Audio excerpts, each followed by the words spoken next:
दशकं 12 वराहावतारम्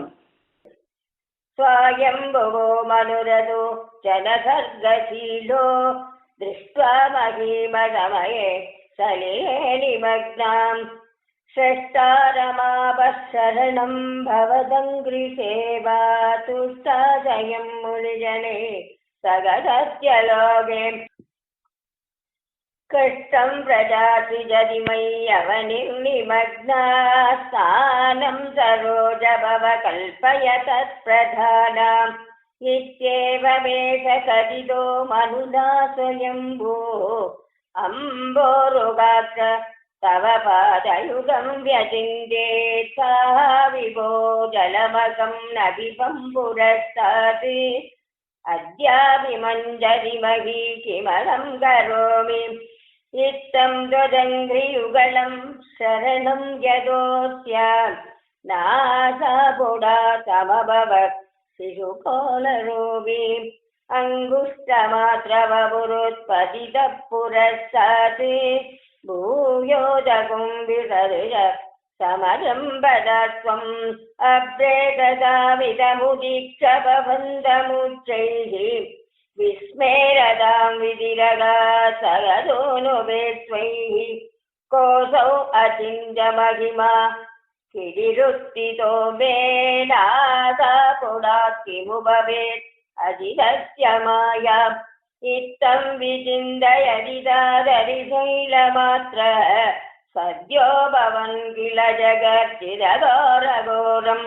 तं ते निरानमुपगम्य जनस्तपस्साः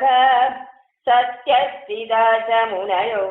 नुनुर्भवन्तम् सस्तोत्रहर्षुलमना परिणद्य भूयः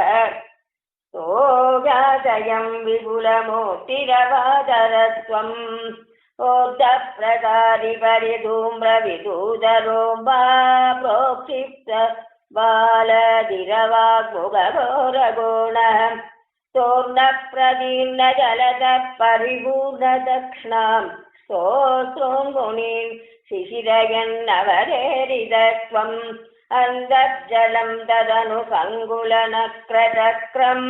भ्राम्यस्तिमिङ्गिलकुलं कलुरोर्मिमालम् आविश्य भीषणरवेण रसातलस्तान् आकम्बयन् वसुमतिम् अगवेषयस्त्वं दृष्ट्वा तदैत्यहदकेन रसातलान्ते संवेदितां दरिनिकूढकिडिर्विभुत्वम् आपादुकानविगणय्यः सुरारिगेडाने दंष्ट्राङ्गुरेण वसुधाम् अदरासलीलम् अभ्युत्तरन्नदतरां दशराग्रलग्नम् पुष्टाङ्गुराङ्गिदैवादिगवीवरात्माम्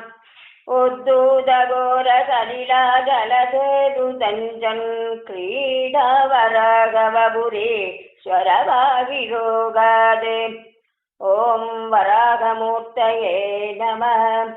सर्वत्र गोविन्दनाम संकीर्तनं गोविन्द गोविन्द।